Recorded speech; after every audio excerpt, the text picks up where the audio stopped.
2 দিন পর পর এই ফাইনালের টেনশনটা নেওয়া লাগে, এটা কোনো কথা? বিশ্বকাপের ফাইনালকে কেন্দ্র করে সামাজিক যোগাযোগ মাধ্যমে অন্য দলের ভক্তদের, বিশেষ করে চিরপ্রতিদ্বন্দ্বী ব্রাজিলের সমর্থকদের খোঁচা দিয়ে একটি বেশ মজাদার ভিডিও বার্তা শেয়ার করেছেন জনপ্রিয় অভিনেতা ইরফান সাজ্জাদ। আর্জেন্টিনার সমর্থক হিসেবে পরিচিত এই অভিনেতা ফেসবুকে এক ভিডিও বার্তায় রসিকতা করে বলেন, কি একটা অবস্থা রে ভাই, 2 দিনের দুনিয়া, এর মধ্যেই 2 দিন পর পর ফাইনাল খেলা লাগে, ফাইনালে টেনশন নিতে হয়, এটা কোনো কথা?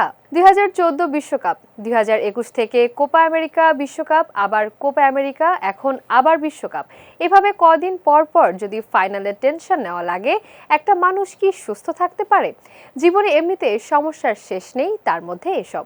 ফাইনালের টেনশন কি জিনিস এটা তো তোমরা জানোই না, তা আমাদের কাছ থেকে শোনো। অন্য দলের সমর্থকদের উদ্দেশ্যে রসিকতা করে ইরফান আরো বলেন, অবশ্য তোমরা তো এসব বুঝবে না, ফাইনাল কি জিনিস, ফাইনালের টেনশন কি জিনিস, এটা তো তোমরাই জানো না, দেখোইনি, কেবল শুনেছো, আমাদের কাছ থেকে শোনো, প্রিয় দল ফাইনালে গেলে আমরা কি পরিমাণ মানসিক চাপের মধ্যে থাকি।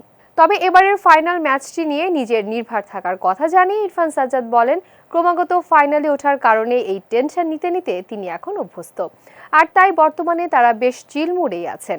মেসির যেমন নতুন করে কিছু হারানোর বা পাওয়ার নেই, ভক্তদের অবস্থাও ঠিক তেমন। তাই আজকের ফাইনালে যেই জিতুক না কেন তা নিয়ে খুব একটা চিন্তিত নন এই অভিনেতা।